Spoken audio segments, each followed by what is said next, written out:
know you all said that. I know Tate told you all that I'm going to be steering this ship, and you probably was hoping that it would be more like Captain Picard, but nope. This is some James T. Kirk nonsense going on today. I might crash land. I might save the day. Who knows? We have to find out at the end of the hour. My boy Tim Lyons, Tate. How you all feeling, man? I know we was watching backstage this New Mexico Marquette game that it was tightly contested for the most part. Most of this game, New Mexico pulled away late in the last 3 or so minutes. Hooray for my bracket! But you said you picked Marquette in 2 brackets. I did, but my best bracket has New Mexico. See, man, I did 1 bracket.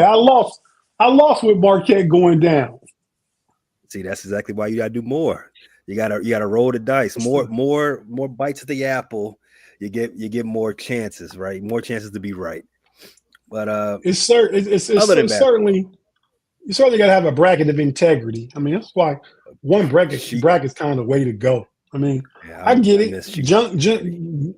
Junkies like the brackets.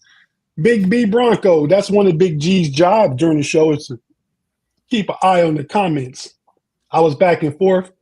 Pay and Tim don't have access to put up the comments on this show. So Big G does. So he sits and watches the comments while we do everything else. So that's probably why. Nothing against you personally, Bronco, but that's what it is. My bad, Pay. Go ahead. I have to address Big E in the building.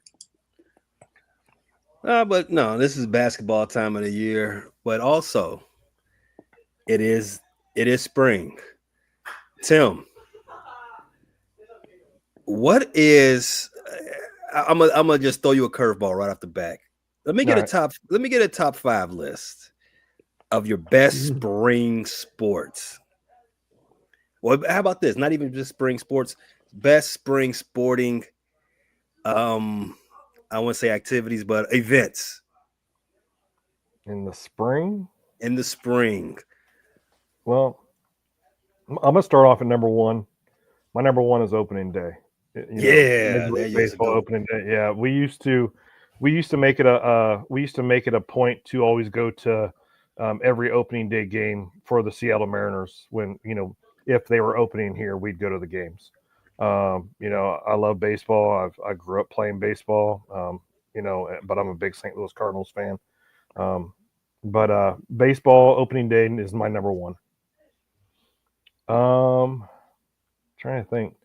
Number 2, like I said before, I'm not a real big basketball guy anymore, but I'd say March Madness it is because I do pay attention to it, even though I'm not like, dialed in and, watching everything that's going on. Me being here in Washington, I follow Gonzaga, and I was happy to see that Gonzaga snuck in to the March Madness tournaments. So that was nice to see. I actually got to watch them play yesterday, and they was it like 33 points. It was like 33-3 in the first quarter or in the first half. So that was good to see. Also, I'm a Notre Dame fan. I watched the Notre Dame Fighting Irish women beat up on I forget who the hell her name was. It was like St. Mary Francis of whatever. I don't know, whatever they were. They beat the heck out of them. Yeah, they beat Catholic on Catholic crime. Yeah. Then I did watch who else was there? I watched Auburn and Alabama State. That was a good game in the first half. It was nice to see Chuck, Charles Barkley going, we should be beating these guys by more than 10 points at halftime. We should be beating these guys more. And, they turned it around, but they had some injuries during the game. So, but it turned out to be a good game for Auburn. Number 3. Even before you get to number 3, I'm going to filibuster for you for a second so you can think about it. So even if you don't follow college basketball or basketball at all, you understand that March Madness is a gambler's holiday. It's a gambler's paradise, a sports gambling equinox. Your podcast better half. Where is he at? He's Vegas. At the center of gambling, right? It's an amazing time of year. Spring has some of the best sporting events there is. We already said two two biggest ones, opening day and March Madness. Any other ones come to mind? My number 3, because it's later on in April, would be draft day. Yeah. Draft day is my top, is in my top 3. It's draft day. Come on. If like, I wouldn't get married on draft day. I won't mention somebody's name that's getting married during draft time, but I would never get married during that time. But draft time, it's the future stars of the NFL, who's coming to the Bengals or to other teams, and seeing how see who's going to get who's going to make these big trades and trade up and trade down and all this other kinds of crazy stuff. So for off season for us football fans, it's of course draft day. So draft day is my number 3. That's a good top 3. I'm a little shocked. Those top 3 that the Masters didn't make the top 3. I'm not a big golf guy, man. I have not watched. I couldn't stay awake to watch golf tournament, bro. I'd be asleep snoring in my chair if I was watching golf right now. I don't know nothing about who's playing golf. I know something about Tiger Woods. Didn't he tear something or whatever? He's injured. He's always injured now. Yeah, I don't know. He's running into poles and getting beat by a whoa, woman with a whoa, man. That's a long time ago. It's a long time ago, Tim. Yeah, but golf to me, I never was good at golf. I go out there and swing some clubs every once in a while, but to watch the Masters, it's not a top 3. Hey Tate, you get a good golf nap in when you watch the Masters? Yeah, I look at it, man. Especially on that final Sunday.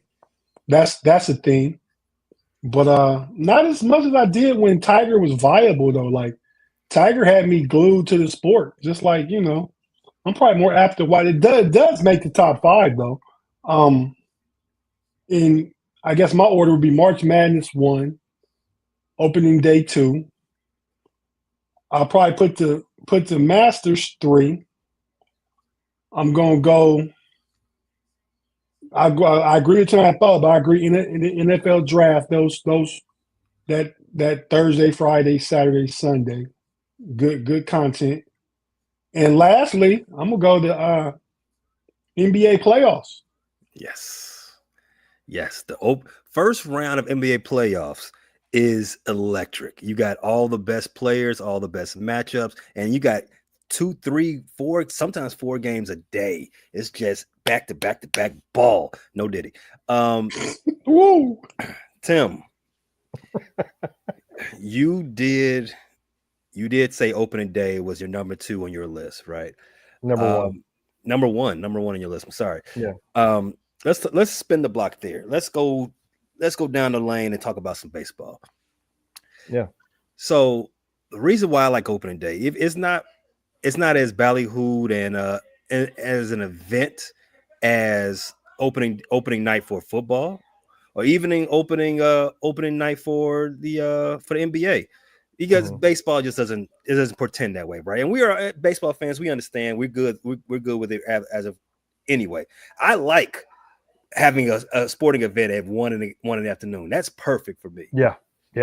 I think another thing that baseball opening day is great is this. You got ace versus ace all over the league.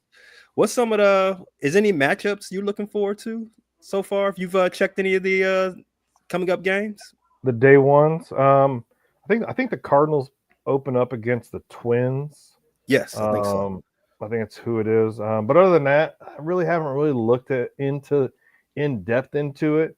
Of course, I want to see how Paul Skeens goes out there and plays, because I'm going to assume he's going to be day 1, pitcher. So I'd like to see how he does, even though he plays for the Pirates. But I still want to see how he does. And of course, watching the Reds and Ellie. Ellie's a star. He's I think he was drafted by the Reds in 2018, 2019, something like that. But he had a good year last year. And then for the Cardinals, for me, I'm a Cardinals fan. It's a different it's a different kind of feeling this year. Well, actually, it's about the same feeling I had last year too. It's kind of like it's up in the air. Are we going to win 70 games or not? So, yeah. I think you did mention your boy Skeens. How about this? I want to throw this at you. Your boy Skeens is pitching against the Dodgers on Thursday. That's an electric matchup. Is that in LA or is that in Pittsburgh? That is in LA. So it'd probably I'm sorry. Whoa, my fault. I'm looking at. I got confused. I was looking at B Dirt's favorite team. Scooball is pitching in LA. Opening day. Scooball's a good pitcher though. Very good. Very well. That's an electric matchup I want to see. Yeah, that's going to be a good matchup too. With that Dodgers lineup. Mm-hmm. Yeah, it's going to be and I know Scooball. He's a great pitcher. He did great for the Detroit last year. And I know there's always been rumors about them trading him or whatever situation was. But yeah, that'll be a good matchup. Day one is also or on the opening day as well. Skeens is not so much of a good matchup. He's opening up against the Miami Marlins. I can't tell you who they're. He's gonna throw 20 Ks that game. I couldn't even tell you who's playing for him anymore. No, I don't think anyone knows who Miami has on their roster at any given time. Is Sandy what is it? Alcantara? Is he still pitching for the Marlins? I don't think so. I mean, he makes too much money. He is no way he could be pitching for them. I think for some reason, I think he is. I'm looking at the roster right now. I don't see his name. All you gotta do is Google search the dude. It takes a lot. More than going through a roster. He's still there. He's still on. How'd you find that too? I Googled it. Okay. I just put his name in there, and the first thing that comes up is where will Marlins ace Sandy Alcantara pitch by the end of the 2025 season? So I'm guessing they're assuming that Sandy might get traded somewhere during the trade period. Oh, I don't know. I don't think there's much of an assumption. The Miami Marlins are owned, and this is a bit of inside baseball talk right here. The Miami Marlins are owned by they have private equity money into that ball club now, so they have to. I'm sorry, no, I'm thinking of a different team. The Miami Marlins, they've taken on a lot of loans, so they have to show profitability. You understand, you take on like home loans or anything like that, you have to show the bank. You have to show the bank that you have a plan of making this money back. And Miami, because of this, they have to be profitable. If you've been watching Miami baseball since they've been around for the last close to 30 years, they do the whole thing. They build a team up, they compete, and then they sell them all off. So Miami right now, Jeter is no longer a part of the Marlins. Jamie Carlo, looking at the comments.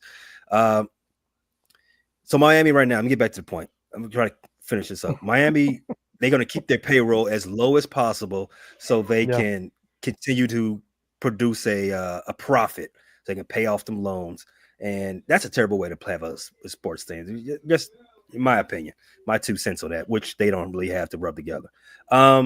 Tate, baseball. Your Cincinnati Reds, their opening day opponent is whom? The Giants. The Giants. Oof. You gonna sweep? I don't know much about the Giants this year. I'm that confident in the Reds. I'm gonna say we're gonna sweep.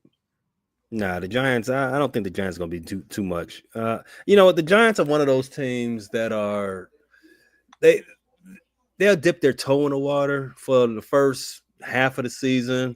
They'll play around 500 ball and they don't scare anybody. And then when they come around trade deadline, they'll figure they want to make a push. But no, I don't think the Giants are one of those teams at this point, right? At this point that you have to be necessarily concerned with. It's only so many. It's only the Red Sox, the Yankees, and the Dodgers at this point. Everybody else, you're trying to, get where you fit in, and get to the trade deadline, and make some moves. Probably pick up some more bullpen arms and make a push for that World Series, for that pennant. The Cubs are opening, as you all talked about last hour. The Cubs already have 2 games in the hole.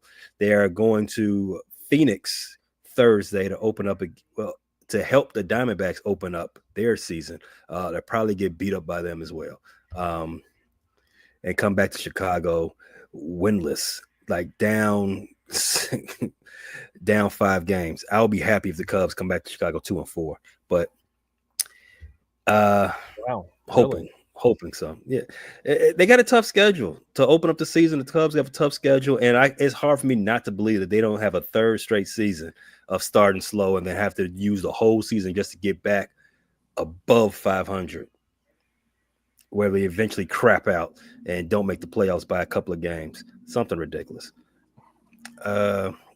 Tyrone Tracy, nice too. Neighbors is the truth. Okay. I don't know what to do with that, but all right. Is he talking about the New York Giants? Yeah, that's why New York Giants. You were talking about the San Francisco Giants, right? Man. Okay. Other sports in spring. Wow. Isn't WrestleMania spring? Yeah, Big Pun is shooting his normal. He's just terrible take after terrible take. Yeah, his comment for those that are listening: Cubs are a disgrace. They have cash, no reason to be scrubs. I mean, the same thing about the St. Louis Cardinals. They got the cash, but they ain't spending it. I mean, there's it's a difference in small market cash and big market cash. Yeah, the Cubs, they probably do have like Dodger Yankee cash. Maybe not that much. But they the next tier. They the next tier down. Yes. So not Dodgers, Yankees. I mean, no one. It's not. You don't even say Yankees cash anymore. The Yankees don't have that type of cash no more. That's true. It is the Dodgers and the Mets. Yeah. They have the cash, and then it's a tier down. You have the Yankees and probably the Bo Sox, and then it's a tier underneath that. Then you get to the Cubs. The Cubs, their payroll is probably around 200 million. So to that point, I agree. You should not be bad with a payroll of that high. But the Cubs are not going to be bad. The Cubs are going to be middling. Hopefully, I don't think that's how they're going to end the season. I did predict that they will be a 90 some odd. They will flirt with 90 wins. Whether they get there or not, we'll find out. But and I kind of believe at 200 million, 200 million should buy you more than 90 wins or 88 wins, something like that. But right, we live in a world with the LA Dodgers who print money. So they do. All right. Elsewhere in spring sports, we got the March Madness we talked about already. Let's flip back that way. Tate, I'm putting you back on your heels. Give me top 5 lists. Best college teams you've ever seen. Emphasis on you've seen. I ain't asked you to give me, the Wilt Chamberlains, the mighty Wilt Chamberlains, or the what Bill Russell's teams were up to in St. Louis. And we ain't got to hear all that. Yeah, I wasn't around for those teams. But the first great team I remember, man, that I remember watching. I was around for Magic versus Larry Bird and those rounds. But the first great team I remember, which beat one of the great teams to come out of that, the 1982 North Carolina Tar Heels. You talking about the Tar Heels that won the championship? Yeah, Jordan's freshman year. Yeah. Jordan Worthy. You got Sam Perkins, James Worthy. Who else was on that team? Perkins, Worthy, Jordan. Those are the big three. Jimmy Black was guard. Yeah, you're right. He was. Yeah. That was 82 Tar Heels that won the title. The dude that coached the Tar Heels. Dean Smith. Dean Smith. Matt Doherty. No, he played on that team too. Yeah. See, I'm showing. Doherty was on that squad. Yeah. I'm showing my knowledge, my know-it-alls knowledge on the might as well say Buzz too. He was on the squad. Yeah, Buzz. Was it Aldrin? No, he's the race car driver. Yes, astronaut. Yes, Yeah. yes. He goes fast. He broke the speed of sound. That's where the race car driver came from. Oh, good save. Good save.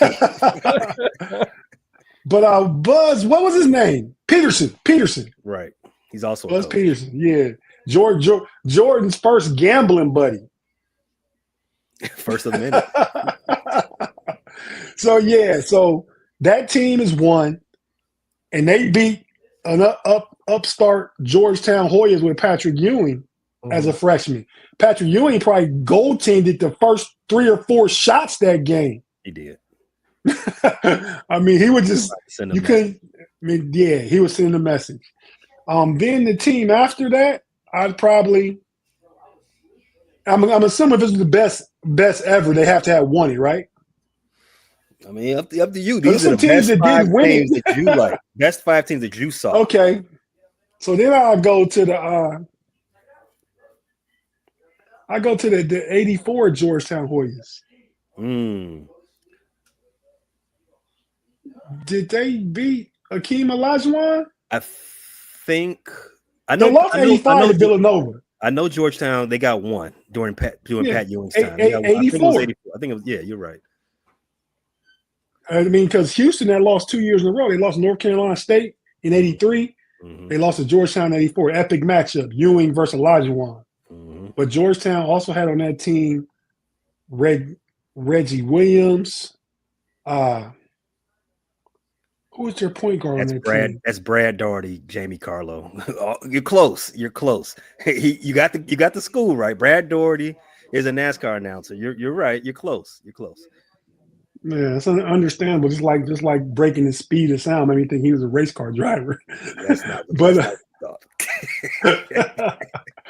But yeah, man, that team with Patrick Ewing, Reggie Williams, Eric Sleepy Floyd was a baller. I don't know if y'all remember him. He was a baller in the league, Sleepy Floyd. So that's my, and I'm going in order, right? So that's 2. My third team, and this is kind of one of my favorites. I don't think they beat any of the all-time great teams, but for whatever reason, the '87 Indiana Hoosiers, Bob Knight, Steve Alford, Ricky Callaway. I mean, that's when like the 3-point shot was brand new, and Steve Alford, who's now the coach of the Nevada Wolfpack, was a dead-eye shooter, one of the best shooters in college basketball ever. Well, because one of the first two, with the 3-point line in college. So I like the '87 Indiana Hoosiers. Then I'll probably these are different. I'm confusing these teams with the best runs, right? By a player to lead your team.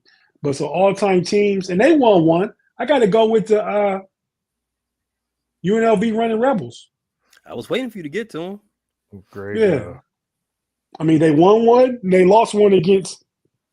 And I'll just stop before we even get to '95, man. I'll go right from there. The team that beat them when they was 30-0, 31-0, going for a repeat, the Duke Blue Devils. Christian Laettner, Bobby Hurley, Grant Hill. I know you hated Pay. I know you hate like me saying the Packers are one of the best all-time winningest franchise in NFL history. You don't want to hear that.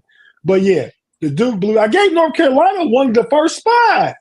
So yeah, Duke Blue Devils, man. 90. Yeah, all the teams you 92 Blue Devils. I don't think that team was that good. So I left the last 30 years off. I just gave you from 82 to 92. Yeah, I know. You just sat down in the pasture and you have to rambling about the good old days. That's Hey man, I think perceptually things are bigger when you're young, right?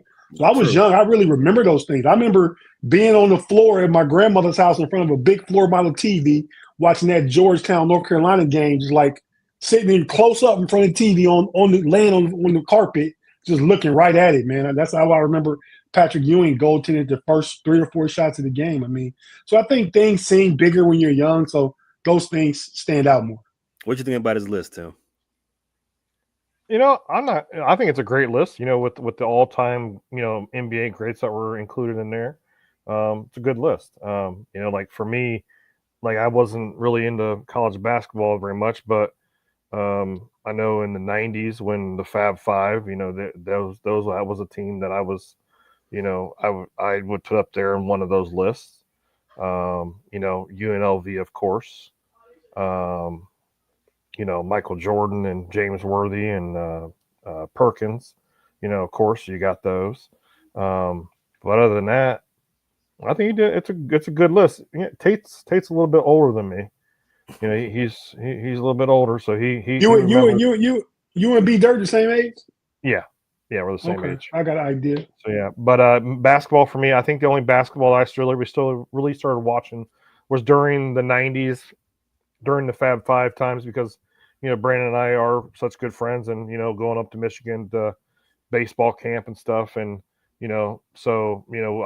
the Fab Five I was really familiar with, and watching them play. And they will definitely be one of the best teams to never win it. Yeah. So yeah, I definitely like Tate's list.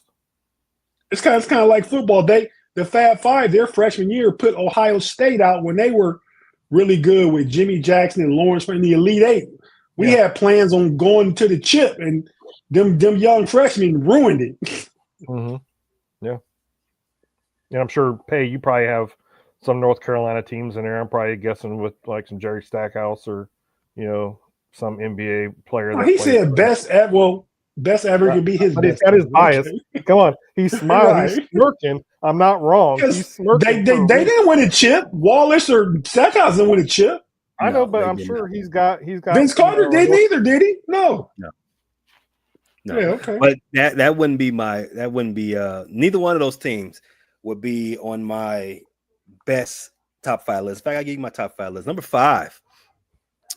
I'm going to start with the first team that I was introduced to. That is the Michigan Fab Five. Shout out to your boy, your podcast better half, B Dirt.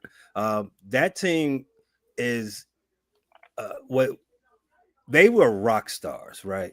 At that age, and getting me to sit down in front of the TV to watch sports, it was going to be a tough sell. Like my parents aren't sports fans to that nature, so I had to want to do it. Yeah, I outside to go. I can go do something outside. I can watch cartoons. I got Matchbox cars. I got a bunch of other things that are going to keep my interest, not sports. See, at that point. That tells the disparity between us. I graduated with the Fab Five, so when I was a freshman in college, they were freshmen in college. Mm-hmm. Mm-hmm. That was the first team that got me to want to watch sports. Like, man, I got to see what's going on with this squad.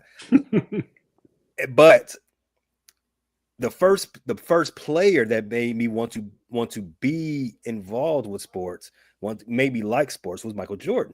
And who were the Fab Five player? My number 4 team, the North Carolina Tar Heels. Michael Jordan was the everything for me growing up. Obviously, growing up in Chicago, Michael Jordan is a deity. I want to do everything he did. When I hooped, I wanted to wear shorts under shorts. You had the knee brace. I had the knee brace. I thought if I jumped with my tongue out, I was gonna fly higher. All that stuff, right? So I became a North Carolina fan by way of being a Jordan fan. And watching North Carolina, this is the first college basketball game I ever watched. Watching North Carolina beat Michigan, I said, "Oh, this is meant to be." My first favorite player outside of Mike, my first favorite North Carolina player was Donald Williams, who won most outstanding player that game. Ooh. So that's a quick story of that background. That's how I became, and 32 some odd years later, still rocking the sky blue. Number 3, the third best team I ever saw.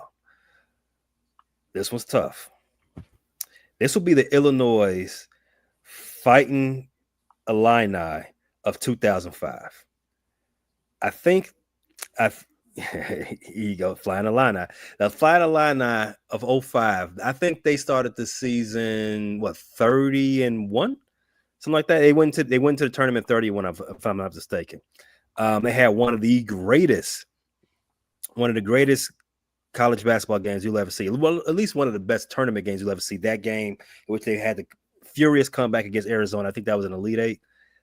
They was a very good team. They had a couple of local legends on the squad. D Brown. What's my man name? D Brown's from Chicago. The area. D Brown's from the area. No, I only asked because you weren't watching yet, but that wasn't even the Illini's best team. Their best team was in '87. A lot of Illini fans would argue that. A lot of Illini fans, but they're more so because they lost in the Final Four, and that team lost in the national championship. Right, but their road was tougher. I mean, Kendall Gill, Nick Anderson, Kenny Bardo, Lowell Hamilton, those are Chicago Marcus names. Liberty. Them boys was beasts. Those are names, but the same 05 Illinois team, like you said, they went to the national championship. They went to that championship. Yeah, and then they lost to my team. Number two best team I ever seen, the 2008 North Carolina Tar Heels. And this is why. This is why. No, I got reasons for it. So at that time, that team was the only team to have ever won every tournament game by 10 or more points. I think that's only been done once or twice since, but that was a record. They dominated everyone on their way to putting up that trophy. They went through Blake Griffin. They went through who was on that Michigan State team? They had a couple of pros on Michigan State. They just blitzed them. Was it Gary Harris? Was he there then? I think so. I think Gary Harris was on that team.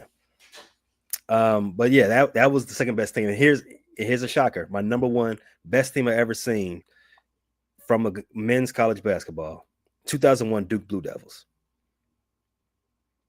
Wow. I'm surprised to hear that from your mouth, being a North Carolina fan. I thought there would be a lot more oh my gosh, shock and awe. But yeah, no, I don't like Duke. I don't particularly hate them. I hate State. I hate the Wolfpack. Duke, I don't like how they get glazed. But this team, the 2001 team, they deserved it. That team was they had 8 future NBA players on that squad. 8. Yeah. And I just knew it was I remember watching them play. I forget who they were playing against. I want to say it was Maryland, but I don't think it was Maryland. In fact, I know it wasn't Maryland because Maryland wouldn't have went out like no chumps like this. But I think I was watching them on ESPN. I was so happy they were down by 10. I'm like, yes, Duke's gonna lose. And they came back from a 10-point deficit in 61 seconds. 61 seconds left in the game. They erased a 10-point deficit to the overtime and won. I said, that's it. They're gonna win the championship. There's nothing anybody could do to this team. This team is amazing. They had Shane Battier, Jay Williams, Sheldon Williams, Chris Duhon on the bench. And Jay Williams played on that 01 team, didn't he? That's what I said, the 01 squad. Oh, okay. You jumped around. That's why. Okay. I can't even name all the hoopers out. But Trek, go look at the roster. 8 NBA players on that team. That was a formidable team. I would be lying to you if I told you that team was not one of the best in the last 25 years. Good list. Okay. And that's all the Duke praise I would give you for the next 25 years as well. Let's go ahead and take a break real fast. We've been rambling about the good old days for the last 35 minutes. If you're watching live, stay tuned. You're listening on audio. Our advertiser partners got a quick word for you, but we'll be right back after this.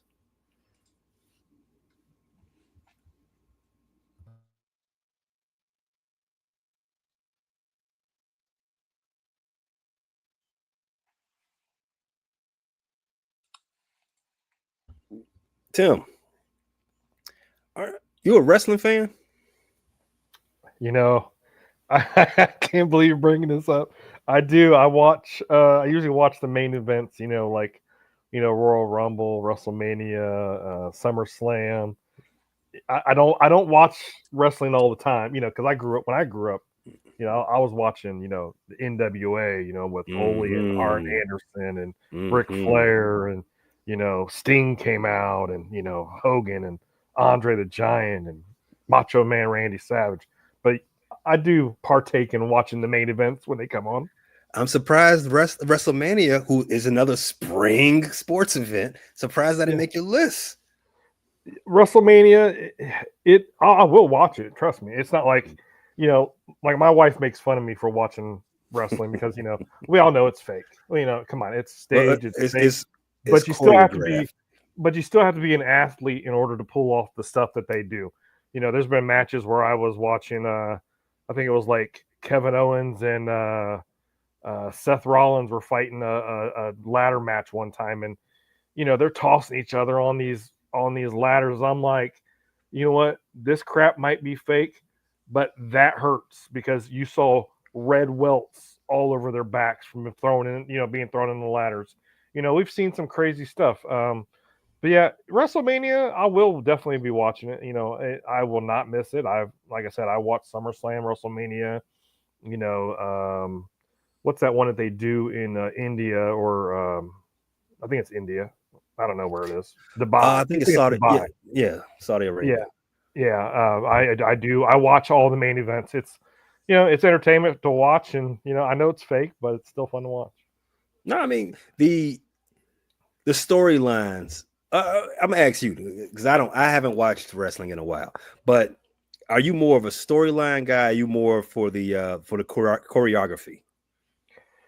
Well, when I was watching it religiously, I don't know if you guys remember. Oh, of course you guys remember Brock Lesnar. Mm-hmm. Former Minnesota Viking. Yeah, Brock Lesnar and what's his name? Oh my gosh, I'm drawing a blank right now. The head of the table guy. What's his name? The Hawaiian dude. He's supposed to. Yeah, he's supposed to be like kin to The Rock. Yeah, something like that. But anyways, they, there was a good storyline going on with all that stuff, but then they kept going on and dragging it out, and then they brought in this whole Cody Rhodes thing, which Dusty Rhodes was one of my favorite wrestlers growing up as a kid. R.I.P. Yeah, and it was great to see Cody Rhodes get that storyline and win that championship. And my allergies started acting up a little bit when Cody won that championship, even though I know it's it's staged, it's planned, it's a plan, but it kind of made your allergies mess up a little bit during that time, and it was nice to see. So yeah, I am a storyline guy because if there's not a good storyline, then why even watch it? Why waste your time watching wrestling? Because we all know it's fake. But we want to see what the writers have written up. Yeah, they say I think Triple H is head of writing now. Now that Vince is out, and they say the writing, the plot better. Lines has gotten a lot. Yeah, it's gotten a lot better now that he's in charge of creative. That's what they call it. Yeah. So you know what time is? It's time for another top five. Oh, crap. Tate, Tim, top five. Wrestling. I'm not even going to keep this to WWE or F. I'm gonna just say top five wrestling moments. Ooh, I gotta shout out Big Pun's comment. The Arkansas Razorback team was one of the great teams too. I don't think I made it that far. They could have had some consideration. The 94 team? Oliver, huh? The 94 team? Yeah. With Corliss Williamson? Yeah, and I hate that team. Ty Day, Lee Mayberry, them boys was beast. But top five wrestling, Tim, that live super chat from the homie Claude Bishop. Go ahead and read it, and then go ahead and get your button ready. Gentlemen, wrestling is 100% fake and not a real sport. Do better, fellas. Get your button. Get the button. You want the button. Hey, Tim, You lieutenant governor. Do you want to go ahead and I don't know have who. him? I don't know who. There was no voting going on for this lieutenant governor stuff, and I never approved that photo that you guys used for Matrix Reading.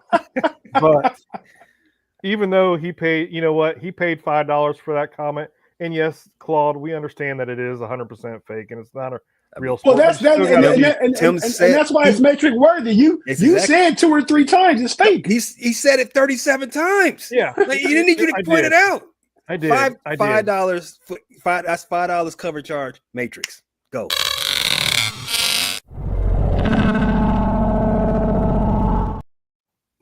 Is that a photo of you, Tim? That's not. Hey, I didn't approve that. I did not approve that, Claude. That's on them. But yes, we did say that it was 100% fake and it wasn't real. But you still have to be athletic to pull off some of those moves that those guys do, guys and gals do. But so go back to Tim. My brother is like a month older than B Dirt. So, and you said you and B Dirt about the same age. So my brother loved wrestling, man. Right? Like loved it. I mean, he used to make like crochet belts and stuff and be jumping off his dresser onto his bed, doing his super elbow and all that kind of stuff. I'm like, at that time, like this little dumb kid, like, you know, probably like 11 years old or something, but watched it faithfully. So as far as wrestling goes, I think WrestleMania 2 is the spring it has been for the last 37 years since WrestleMania 2, right? It had to be like 87. 87. So 38 years this spring.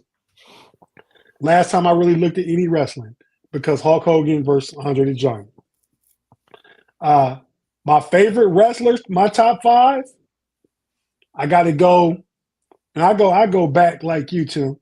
I'll say I like Jimmy Superfly Snuka. One. Yep. I liked. I don't know if you remember. Jake the Snake. Jake the Snake was one of my favorites. Roberts. Jake Snake Roberts, one of my favorites. Yep. For whatever reason, he came over from the NWA into the WWF. Roddy Piper was a favorite. Yep. I'd say that's 3. I'd say 4. I think my brother had an action figure, and I used to like not like play with it like he played with him, but I thought it was cool. Ricky the Dragon Steamboat. Mm-hmm. And I'll say, man, because he's all-time great, he's still all-time, man. Give my boy Ric Flair. Yep. Yeah. So I say he last because he's probably number 1 in my book. But those my top 5 off the dome, having not watched wrestling really since 87. I think I was like 14 years old at the time. So them was my wrestlers as kids, the guys I named. Mm-hmm. That's a good list. For me, my list is broad. So, but let me address this chat real quick. Gavin Anthony asked me why I'm wearing a Seahawks jersey in that picture. Real quick, I had a bet that I lost. The Bengals had to win more games than the Seahawks did that year, and I lost. So that's why I'm wearing that Seahawks jersey. It's a Greg Olsen jersey, by the way. So, I'm sorry. You better get Google Scrub. You Google Tim Lyons. That's the picture that come up. Yeah. So, but my top, I have some top. I'm gonna give you some top moments to pay, but also I'm gonna give you some of my favorite wrestlers. Top moment was, he did say moments. I didn't have moments. It's okay. It's okay, Tate. That's good. Because I'm going to guess one of your top moments was probably when Hulk Hogan picked up Andre Giant and slammed him because he is the biggest man in wrestling at the time. I'm sure that's probably one of your biggest moments. That would be one memorable anyway. Yeah. My other moments would be, like, I don't know if you guys remember during the WCW days or NWA days, when Sting was coming back to wrestling, before he was, or excuse me, after he was, the bleach blonde guy in yellow trunks and pants on, he came back as like the Crow character, and he was Sting. He wears yellow now? Well, no. He went and started wearing this whole black the crow kind of. Oh yeah, I remember that. And that was one of my top moments with Sting. Sting, he would be up in the rafters, stalking his prey, whatever. But then he made that comeback to wrestling. But yeah, Sting was one of my favorite. I said players. Sorry, one of my favorite wrestlers. Also, the Steiner brothers. We can go back, like I said, I can go back to Ole and Arn Anderson, Ric Flair. Another one that I'm a favorite of, and I don't know if you guys know him, Al Snow. If you guys remember Al Snow, he came from the ECW side. He's actually a Lima, Ohio. He's a Lima, Ohio native. Actually, he's actually a really nice guy. He was one of my favorite wrestlers to watch in. Biggest Lima, Ohio native. Yeah, Al Snow, or Brad Cummins. I'd say Phyllis Diller. Yeah, definitely. But I'm talking sports wise. Sports wise, for me, it would be Al Snow. Okay. Yeah, but I have a lot of favorite wrestlers, but I can go on and on. But my most George Foreman died. How? Wow. Well, we got to look that up. Hold on. I don't want to eulogize a man before I know. Filibuster dies at 76 years old. Damn, and we just gave him his flowers last week too.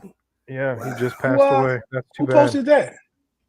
That was Craig on Bleacher. Did. Yeah, and Bleacher just showed it too. Just came through as soon as I seen that.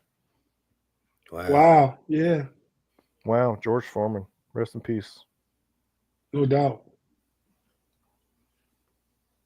I need to give me another grill. We were just talking about that, weren't we? We were. We were. Rest in peace, George.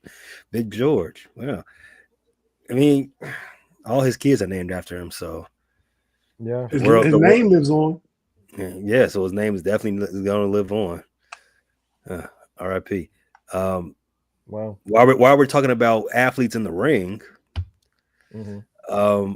I don't want to cut you off, Tim. Yeah, you was doing a thing. You're fine. So, you said Steiner brothers. Who was after that? Steiner brothers. I said Ric Flair and Ole and Arn Anderson. Those guys. Oh, yeah, the Four Horsemen. Yeah, the Four Horsemen. Yeah, Ric Flair. Those guys.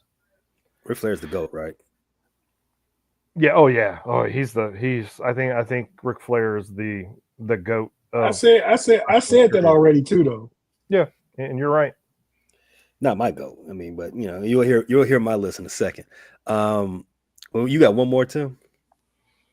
My all-time favorite wrestler of all time. Of all time.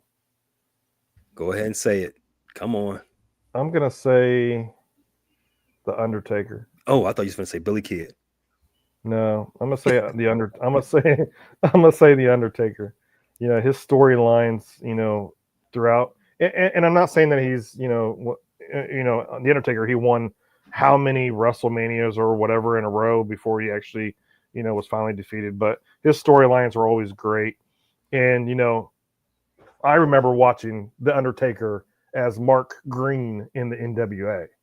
That's how long ago I knew, before he was known as The Undertaker. Mark Green, hell of a wrestler, great storylines for him. And, it's just one of my favorite. It's like one of my top favorites of all time. So the Rock didn't get no love out of this? Neither one of you all said The Rock. I mean, I'm going to say The Rock. That's my number one. That's my number one. The Rock is my number one. The Rock is a great wrestler, but the thing is, for me is I'm tired of seeing him on TV every time I turn on the TV that he's on some new movie. He's the biggest action star too. You're right. You're absolutely right. He can't go nowhere without The Rock. I mean, I didn't say The Rock because The Rock wasn't around when I gave my list and I was watching wrestling, but I knew who he was. I'm like, look, neither one of you guys said it. Yeah. Yeah. So I'm gonna combine my list. So my top two moments. Well, I only have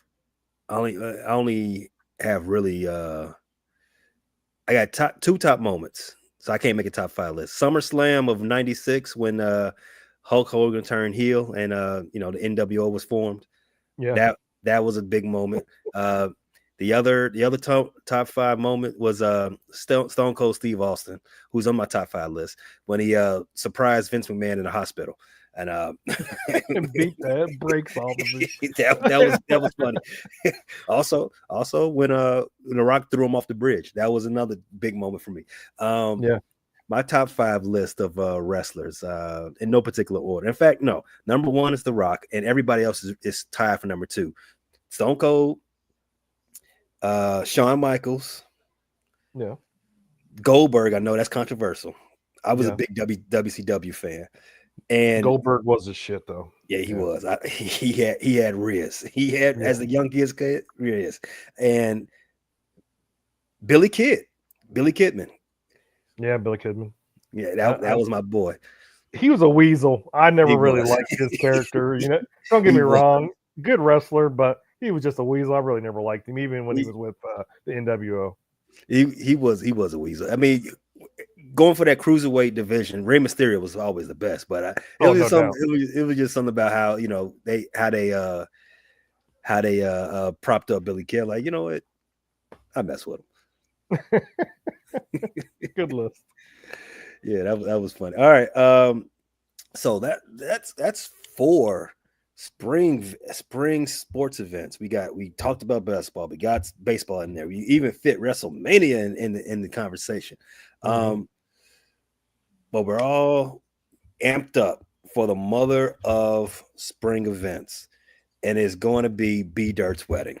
We got 1 month until, and I cannot wait. Tim, as you said, you was paying off a bet. G is gonna pay off all the bets he owes me. Oh, really? At when we do our thing, we're gonna do a big thing for B-Dirt's wedding. We're gonna do something homie style, and I'm waiting. I know I owe G a lot of corner time. Actually, some of it's gonna cancel out because of corner time he owes me. But there's that one bet where I say he owed me push-ups. I'm like, nah, that's gonna pay. You're paying me that. You're paying me that one. And I'm waiting until I see him. Diamond Dallas Page, best finishing move ever, the Diamond Splitter. Diamond Dallas Page was I have no animus against him. I just think I just didn't like how he just named himself the people's champ. Like, who approved this? You just the people's champ because you say so? Like, I think the best move was 619 by Rey Mysterio. I agree. I don't know any of these guys you guys are talking about. I mean, I knew like I stopped at Steve Austin, Stone Cold, somebody else you said, Pay, maybe one other person. The Rock, obviously, one other person you said. What's my man name? The guy from Triple H's best friend, Shawn Michaels. I knew Shawn Michaels. See, so one last question with wrestling. Best all-time tag team duo. All time. Oh, one. Easy. Rock and Sock. Why y'all shaking your head? The Rock and Sock, they didn't lose. They didn't lose any matches. That's a cheat. That's a cheating answer because they weren't a real team. I'm gonna say, come on, Tim. You gonna say who I'm gonna say? Go ahead and say. Simmons and Ron Simmons and oh my gosh, I forget what the other guy's name was. So he wasn't that good. Yes, they were. You don't remember his name? Oh my gosh, I can't you remember. Said Ron Simmons. They should have one name like Rock and Sock. I don't know him, but okay, I get Rock and Sock. Rock and Mick Foley. Well, mine lose a game. Mine are the Road Warriors. Boom, there it is. That's true with Hawk and Animal. I can agree with you on that one. Yeah, I can agree with that one too. What about Billy? Not Billy Kid, but Billy Gunn and Road Dogg. No, or how about Kevin Nash and what the hell's his other? What's the other guy's name? Oh my gosh, I'm going blank. I'm getting old. I'm forgetting stuff. Razor Ramon. Kevin, and Razor Ramon. Those two guys were a good tag team too. All my favorite ones were the guys who were great on the mic. I don't care what they did in the ring. If you have if you have mic skills, I rocked out with you. Hey, the only person that know about my skills is if you watched when we was at. Oh, that was wasn't that Best Man? Yeah, it was. They sit around the card table. Can she rock the mic? Yeah. So I knew what you meant, pause, but not everybody knew that. So, Razor Ramon, Shawn Michaels. Shawn Michaels had the best intro music. The Rock, Stone Cold, they were great. They were great doing promos. Hey, Turk Hollinger, I remember that TBS. Who was the little old move? Gordon Foley was a dude that hosted wrestling back then on TBS. Yeah, I remember the great Kabuki and Abdullah the Butcher and Tony Atlas and Tommy Rich. All those guys was TBS guys. Super chat from the homie Claude in the building. Thanks, Claude, for the 2. Go ahead, read his chat. His comment, Tim. Why don't you talk about figure skating next? Well, there's a reason why we're not going to talk about figure skating next, because none of us watch it. And it's not a spring sport. You're not paying attention. It's not a spring sport. He's not paying attention. But there is one element of wrestling in that, and that's when Tanya Harding smashed Nancy Kerrigan's leg to get her out of to keep her from competing and beating her. Yep. Took it to the parking lot. That's wrestling like, Claude. Thank you. Minor clarification. It was her trainer that did it, not her. Tanya Harding didn't do it? No, she didn't do it. She the one got in trouble. She got in trouble, yes, but it wasn't her that actually did it. If you can't join her, beat her. That's how you get it. That's how you do it. All right. So, like I said, the biggest spring event we got coming up, B Dirt's wedding, and you all can. I promise you, wait. It's gonna be fun when BG got to pay back some of them bets. I've got something planned. I've told B Dirt about it. It's gonna be hilarious. I can't wait to see it. It's gonna be hilarious. Another one. Are you going to? No, unfortunately, you got a far way to travel. Yeah, if I lived in Maryland, Ohio, Illinois, Indiana, whatever, I'd be there in a heartbeat. But unfortunately for us, I'm flying from Seattle, Washington, all the way to South Carolina. Plus everything else. It's just like when my wife and I put the budget together, I was just like,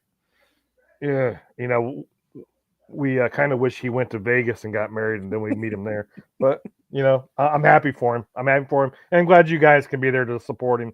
Give him a hug for me. When you guys see him, because he is a really, really good friend of mine. So. Tim, yes, sir. You texted me last night. We talking about doing the show. You said, "Oh, Tate gonna be alone," and you sent the gift and said, "Come give me a hug." What was my response to you? No diddy. And I'm not giving B Dirt a hug for you. Come on, give my boy a pound. Hey, a hug is so huggy. I'll give him the wrap around with the pound on the back, man. But I got to keep it. I got to keep it gangster, man. I ain't hugging on B Dirt. Getting any feelings. What you all got coming up on the Running Through the Jungle this week, Tim? I don't know. Brandon's in Vegas, so he's usually the guy that steers the boat over there. If not, what about Who Day Wednesday? What you give us something? Who Day Wednesday does not happen until the season begins again, because if you guys watched my Who Day weekly, I would go over the Cincinnati Bengals games, and then I would go over the NFL fantasy football. Who was the top point getters for the week.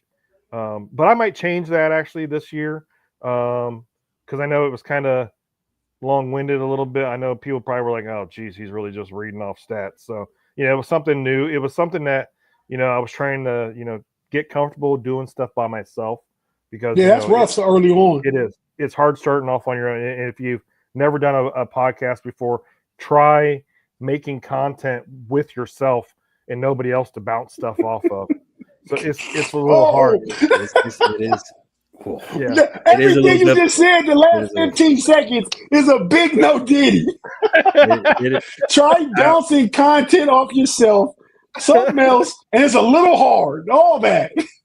I tell my co-host that, Tim, all the time, and he don't want to listen to me, because I I want him to, so I ain't got to be there for him all the time. I want him to, but then he said, all right, I'm gonna do it. Never gets around to doing it. So then he said, all right, I'm gonna do it. And then the next thing you know, the video he sends me is 3 minutes long, and I'm like, bro, this is not an episode.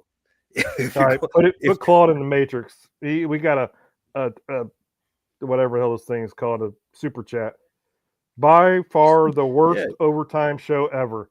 I'm sorry, Claude. I love you, brother, but you deserve to go in the Matrix for that. Come on, we're doing our best here. We talked about football the whole first hour, man. This show is kind of like off the rails with whatever comes up. We spent way longer on wrestling than I was anticipating, but the conversation got good. A lot of ideas, a lot of old thoughts. I mean, so we talked about March Madness. We talked about baseball if you was here on time. Come on, Claude. Go on and go home. You don't got to go home, but you got to get the hell out of here. But I'm going to give you a one-way ticket back to your residence.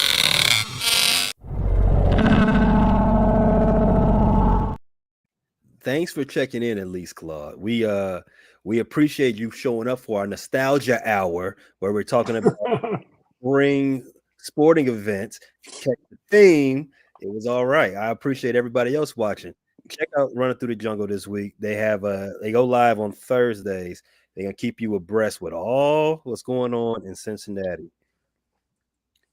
Know-it-alls Sunday. What you got on tap?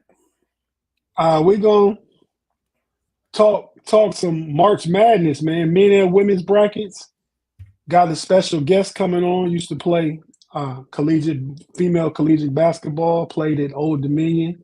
Really a hooper too, man. So we got her coming on to talk about some of the bracket stuff with us. And we'll go from there. It could turn into this. Ma usually drives that show. Pay kind of drove this show not into a ditch, but off the road anyway, right? I mean, he took a right. He's supposed to take a left. So here we are, and it's okay by me. You the driver. I'm just riding. Pause. That's what she said. I picked the lane. I said, you know what? I know exactly where we're gonna drive this show, and I drove it flawlessly. This week, coming up on Frustrated Chicago Sports Fan channel, we are dropping film. If you are a football fan, and I believe most people watching the show are, if you're interested in draft comps and some film study, check it out. This week we're dropping about 7 videos of some of the top prospects coming up.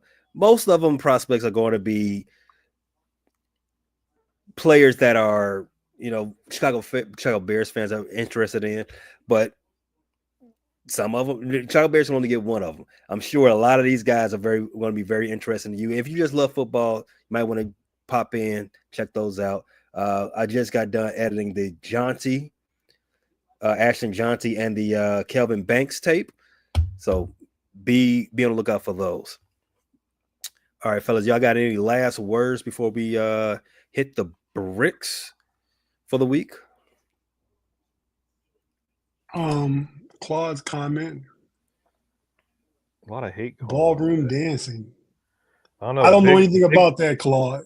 Old Big Pun told me that I should be taking shots of antifreeze. Let me tell you something. Antifreeze is too expensive in this country, along with eggs. I'm sick of it. The car, it's had a leak issue the last month. Fix one hose, another hose gets messed up, and the pan, the pan is leaking the other day. I'm just buying antifreeze by the barrel. It's too expensive. Antifreeze should not cost as much as it does. Why you got to buy so much antifreeze? I just said there was a bunch of leaks. The pan was leaking, and then the hose one hose was loose, the other one was cracked. It was enough. Too annoying. Time for a new car. That's exactly why I said. If I buy one more thing of antifreeze, one more, I'm throwing this car in Lake Michigan. I'm sick of it. Do it. So you throwing it in Lake Michigan? You obviously up in Chicago. You don't have those Those pipe. No. It was Chicago reference. I'm throwing it in the nearest body of water. The nearest body of water would be the Gulf of America. You know, I didn't get to ask my where in the world is Pay San Diego this week question because I wasn't in the chat. So where is Pay this week? No, I'm in Atlanta right now. So okay. ask me next week. It'll be a different answer. All right. Well, I got nothing for you guys. Just, thank you guys for having me, having me fill in for B Dirt. I know I'm not B Dirt, but he's got a little bit more knowledge on the cap space, and his views are kind of different from mine. It's hard to measure up to the wee boy, man. Yeah, it is. It is. It is. He is the number one wee boy of all. So, but thank you guys for having me. I appreciate it. It was fun. It was a lot of laughs. It was, man. Thanks for joining us, man. No problem. Man. Anytime. Tate.